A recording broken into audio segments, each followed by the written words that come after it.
like many creators, had to learn the hard way what my purpose was, what my why was, why I'm creating content, why I'm even talking to people. But I knew I wanted to be talking to people. I knew I wanted to create content, and I knew I had something to say. I just didn't know what that was. And after 6 months of taking TikTok seriously, taking my content seriously, and still continuing to do that, I feel like there's two direct ways you can figure out what it is that you want to say, like who you want to show up as, like what your brand is going to be about. Okay, the first way is probably the most like traditional business route that you've seen, like thinking of yourself as a business and a brand. And I think most businesses have core values, a mission, and a vision. And if you're anything like me, you always get the three confused. It took me a while to understand what they all individually mean. I just use this resource from Shopify. And how I like to think about it is a mission is more intertwining the goals with the values. And then a vision is like how you want to see the world, like what you want the world to look like. Like after you have helped people do what you want to do, like what is the world going to look like? This one's a good example for GM. Like they aim to have 0 crashes, 0 emissions, and 0 congestion. And if you're confused about values, which I find to be the easier one, I did a whole video about taking a values test. I think it's so beneficial for people. Even if you're not seeing yourself as a brand or a creator, like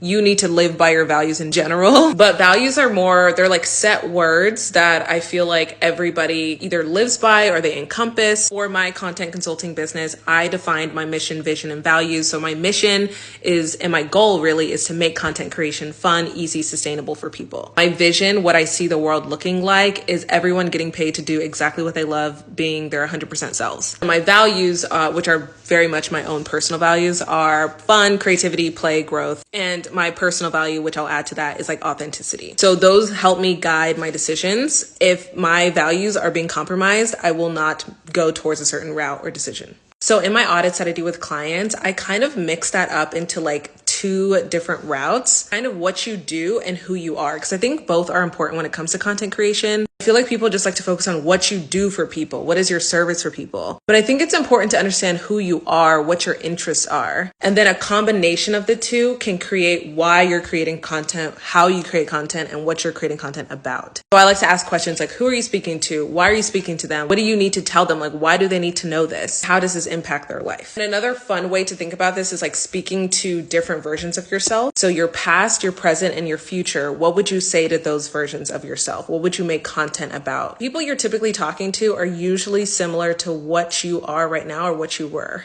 And then the other way to find this is really just to test and experiment. Sometimes by doing what you naturally do and getting the feedback, you'll learn what